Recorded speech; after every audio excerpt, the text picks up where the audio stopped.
भूर्भुवः स्वः तत्सवितुर्वरेण्यं भर्गो देवस्य धीमहि धियो यो नः प्रचोदयात्। अश्वमेध यज्ञ उपनिषदों में परम पूज्य आचार्य श्री राम शर्मा आचार्य के वाङ्मय में भी अश्वमेध की विशद चर्चा हुई है। अश्वमेध की परिकल्पना राष्ट्र की परिकल्पना से संबंधित है, तो यजुर्वेद में सबसे पहले आया है। अहम वयम राष्ट्रे जाग्र्याम पुरोहिता, हम इस जीवंत और जागृत राष्ट्र के पुरोहित हैं, ऐसा साधकों का ऋषियों का कथन है।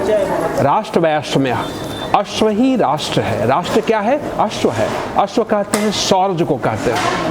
अपनी पुरुषार्थ की का जो शौर्य है, जो जीवंत ऊर्जा है, उसको राष्ट्र कहते हैं। उस राष्ट्र को मेधा कहते हैं प्रज्ञा को। बौद्धिक सद्बुद्धि के साथ साथ जब हम यज्ञ करते हैं तो हमको उसके उपहार में दिव्य लोक से मेधा शक्ति मिलती है। मेधा शक्ति मतलब मेध।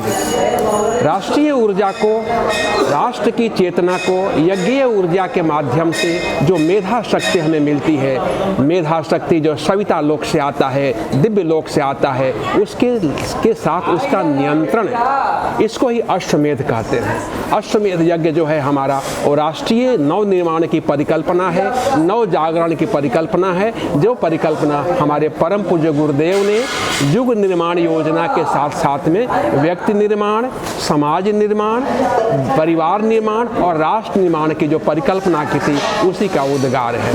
उसी के उपलक्ष्य में ये 1994 में पटना में अश्वमेध यज्ञ हुआ था।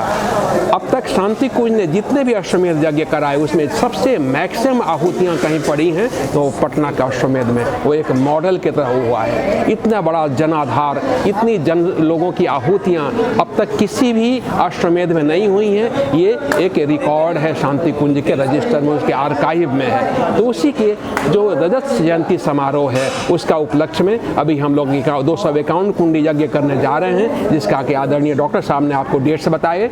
5 से 6 दिसंबर, 7 दिसंबर, 8, 9 और 10, ये 4 दिन उसका होगा। और उसकी महापूर्णाहुति होगी विराट युवा प्रकोष्ठ के एक नेतृत्व के साथ होगी, जिसमें सबका सादर है, सबका आमंत्रण है। आइए मिलजुल करके इस राष्ट्र को पुनः एक नव जागृत करें, राष्ट्र के जीवंत और जागृत पुरोहित बने। ओम वयम राष्ट्रे जाग्र्याम पुरोहिता। ओम धन्यवाद।